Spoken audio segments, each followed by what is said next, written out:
ಯೋಜನೆ ಪರ ರೈತರಿಂದ ಕೇಂದ್ರ ಸಚಿವ ಎಚ್.ಡಿ. ಕುಮಾರಸ್ವಾಮಿಗೆ ಸವಾಲ್ ಹಾಕಲಾಗಿದೆ. ಎಸ್, ಬಿಡದಿ ಟೌನ್ಶಿಪ್ ಇದೆಯಲ್ಲ, ಆ ಯೋಜನೆ ಪರ ಇರುವಂತಹ ರೈತರು ಕೇಂದ್ರ ಸಚಿವ ಎಚ್.ಡಿ. ಕುಮಾರಸ್ವಾಮಿ ಅವರಿಗೆ ಸವಾಲ್ ಹಾಕಿದ್ದಾರೆ.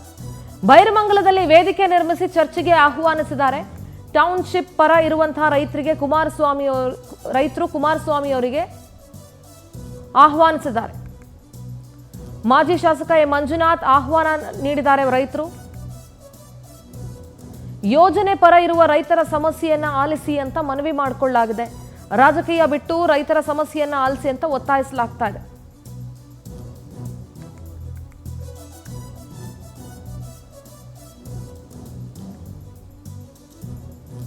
ಬೈರಮಂಗಲದಲ್ಲಿ ವೇದಿಕೆಯನ್ನ ನಿರ್ಮಿಸ್ತೀವಿ, ಚರ್ಚೆಗೆ ಬನ್ನಿ ಅಂತ ಕುಮಾರಸ್ವಾಮಿಗೆ ಆಹ್ವಾನವನ್ನ ನೀಡಲಾಗಿದೆ. ಯೋಜನೆ ಪರ ಇರುವಂತಹ ರೈತರಿಂದ ಬಿಡದಿ ಟೌನ್ಶಿಪ್ ವಿಚಾರವಾಗಿ ಕೆಲವು ರೈತರು ಯೋಜನೆ ಪರ ಇತ್ತು ಅಂದ್ರೆ ಬಹುತೇಕ ರೈತರು ಯೋಜನೆಯ ವಿರುದ್ಧವಾಗಿದ್ದಾರೆ.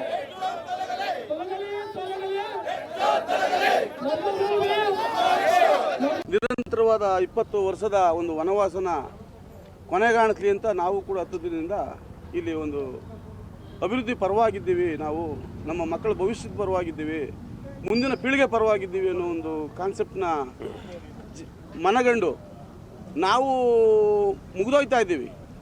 ನನಗೆ 30 ವರ್ಷ ವಯಸ್ಸಿದ್ದಾಗ ಈ ಯೋಜನೆ ಸ್ಟಾರ್ಟ್ ಆದದ್ದು. ಇವಾಗ 56 ವರ್ಷ, 26 ವರ್ಷ ಆಯಿತು, 22 ವರ್ಷ, 23 ವರ್ಷ ಆಯಿತು.